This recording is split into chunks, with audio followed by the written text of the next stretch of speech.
next topic, we are talking about Indian federalism और federal, हम कहते हैं Indian federalism is federal sui generis. So federal structure हम या व्हाट इज फेडरलिज्म, जहां पे जो पावर है, पावर ऑफ एडमिनिस्ट्रेशन है या जो अथॉरिटी है वो डिवाइडेड होती है सेंटर में, और जो भी, सिर्फ स्टेट नहीं, जो भी जो कॉन्स्टिट्यूशनल या पॉलिटिकल यूनिट्स होती हैं, चाहे वो स्टेट हो, प्रोविंस, हर जगह जो है अलग अलग हर कंट्री में. So this is a very general definition about federalism. Article 1 says India that is Bharat shall be a union of states. यहां पे हम जो आर्टिकल 1 है वो ये बता देता है कि हमारा स्ट्रक्चर क्या है. उन्होंने आर्टिकल 1 कह रहा है कि India that is Bharat shall be a union of states. तो हमारी जो पॉलिटिकल यूनिट्स हैं, जो एडमिनिस्ट्रेटिव यूनिट्स हैं, वो स्टेट, सेंटर और स्टेट में बन गई. लेकिन जब हम इंडियन फेडरलिज्म को समझते हैं तो जैसे हमने कहा ना, सेक्युलरिज्म ऑप्ट वेस्ट से किया, फिर उसका इंडियनाइजेशन कर दिया गया. ऐसे ही फेडरलिज्म भी हमने वेस्ट से उठाया लेकिन उसका इंडियनाइजेशन कर दिया गया.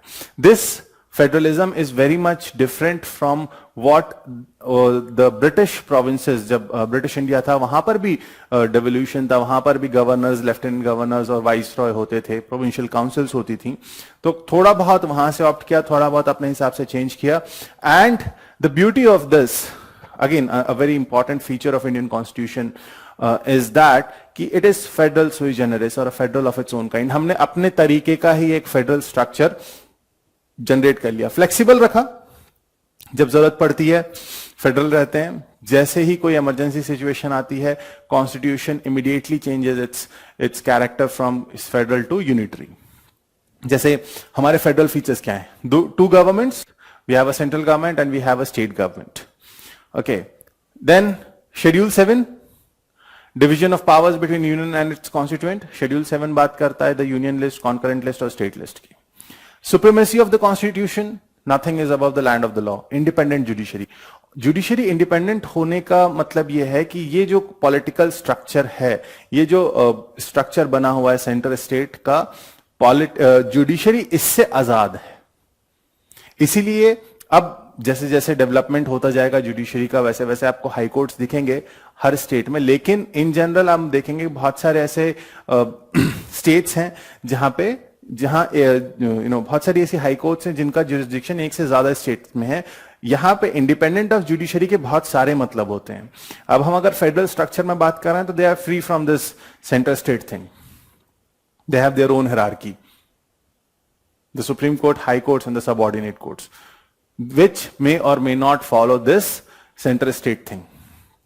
Then bicameralization, कुछ स्टेट्स में है, कुछ में नहीं है. दूसरी चीज राज्यसभा.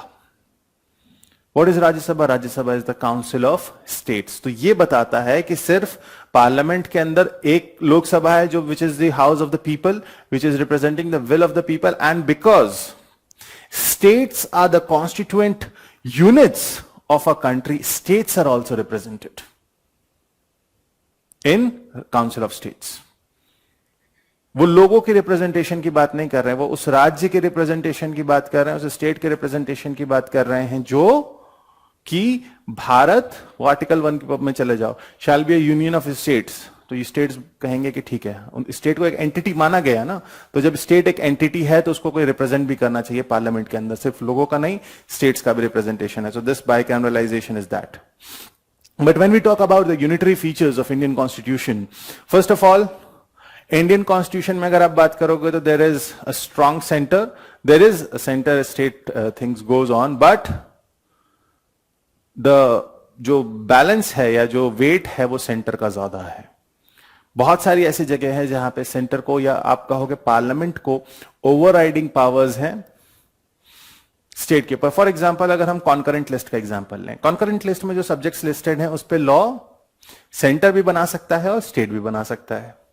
लेकिन अगर कोई एक सब्जेक्ट है जिसके कॉन्करेंट लिस्ट का, जिसके ऊपर कि स्टेट ने भी लॉ बना दिया है और सेंटर ने भी लॉ बना दिया है, तो फिर जो लॉ सेंटर ने बनाया है it will prevail. Even under certain circumstances Rajya Sabha is empowered, can empower, states can empower them कि राज्य सभा उसके ऊपर जो स्टेट लिस्ट है उसके ऊपर भी लेजिस्लेट कर सके. We are talking about a single constitution. किसी स्टेट का अलग कॉन्स्टिट्यूशन नहीं है. हमारे यहां सिर्फ एक कॉन्स्टिट्यूशन है, that is constitution of India. You are citizen of India. We are not citizen of UP, MP, Bihar. No, we are citizen of India. Single citizenship. Integrated judiciary वही चीज होती है कि judiciary is integrated, it is independent of this center state thing.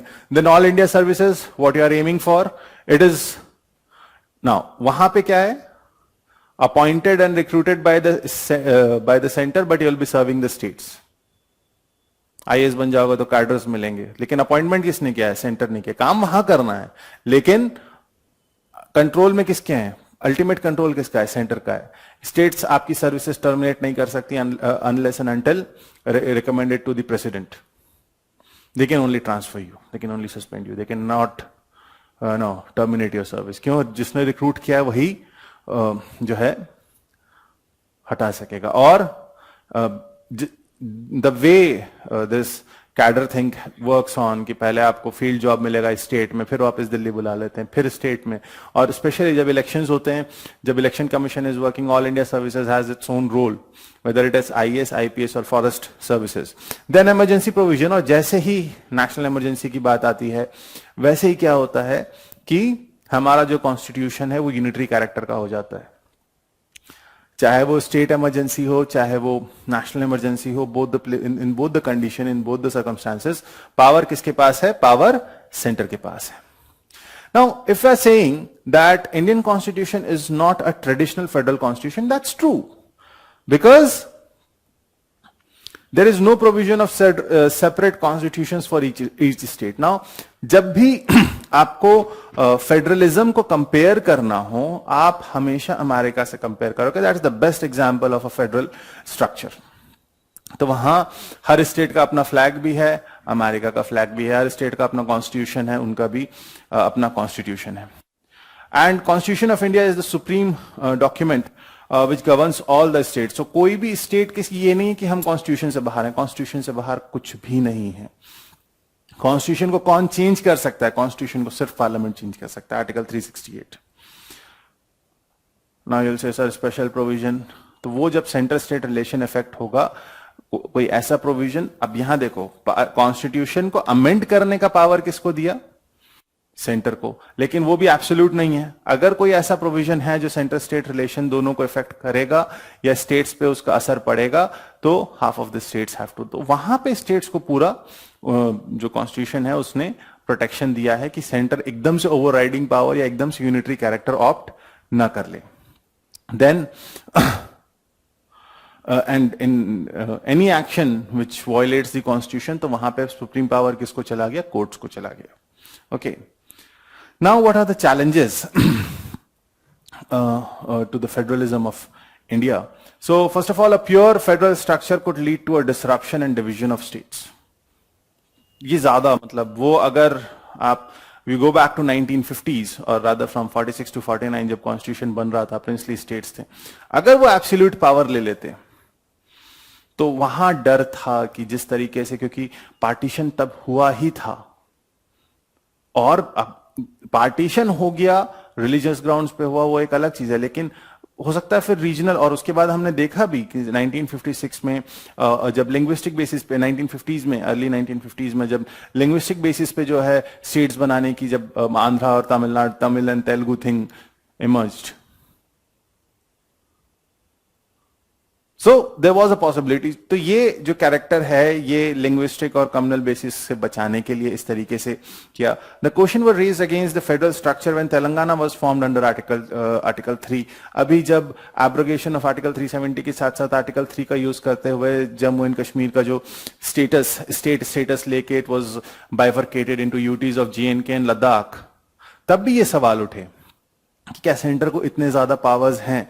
बिल्कुल है. यही जो powers हैं इनिशियली, अगर आप देखोगे, if you read the initial comments and letters जो नेहरू, सरदार पटेल, उन लोगों के आप आर्काइव्स देखोगे तो बहुत ज्यादा डरा जा रहा था किस चीज से, कि अगर हम स्टेट्स का फॉर्मेशन जो है लैंग्वेज के बेसिस पे कर देंगे या हम इनको लिंग्विस्टिक के बेसिस पे डिवीजन कर देंगे, तो दे मे बी सम ऐसा ना हो कि फिर से वो जो पार्टीशन और अलग नेशन की डिमांड हो जाए, लेकिन ऐसा हुआ नहीं। जब 1956 में स्टेट्स रिऑर्गेनाइजेशन कमीशन बना, उसने कहा, उसके बाद जो स्टेट्स जब अलग हुए तो they have shown their own level of development. आप देखो लिंग्विस्टिक बेसिस पे जब स्टेट्स साउथ के बनते हैं, महाराष्ट्र गुजरात अलग हुआ, आप पंजाब और इधर जो पेप्सी स्टेट्स थे वो पंजाब हरियाणा हिमाचल में डिवाइड हुए।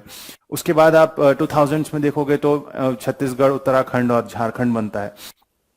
अब लेटेस्ट जो है तेलंगाना बना या जम्मू एंड कश्मीर। तो यहां पे जैसे जैसे स्टेट्स का बाइफर्केशन होता जा रहा है वैसे वैसे, और ये जरूरत होगी क्योंकि हमारी पॉपुलेशन बढ़ रही है, उसके हिसाब से नए जिले बनते हैं। अब हम देखते हैं ना, हर 10-15 साल में जो है डिमांड आती है कि पहले एक गांव, एक जो ब्लॉक है उसे तहसील बना दिया जाए, फिर बहुत सारे ऐसे डिमांड्स आते हैं कि तहसील को जिला बना दिया जाए। वो क्यों हो रहा है? क्योंकि लोग बढ़ रहे हैं, पॉपुलेशन बढ़ रही है, पॉपुलेशन के साथ साथ उनकी जरूरतें बढ़ रही हैं।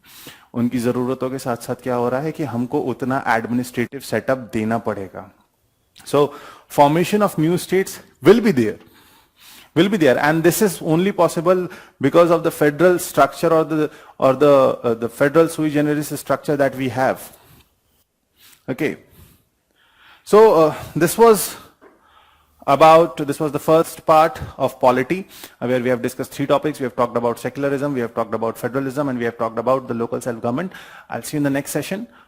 If you have any valuable comments, any queries, you can mention them. So I'll see you in the next session. Till then, have a great time. Thank you so much.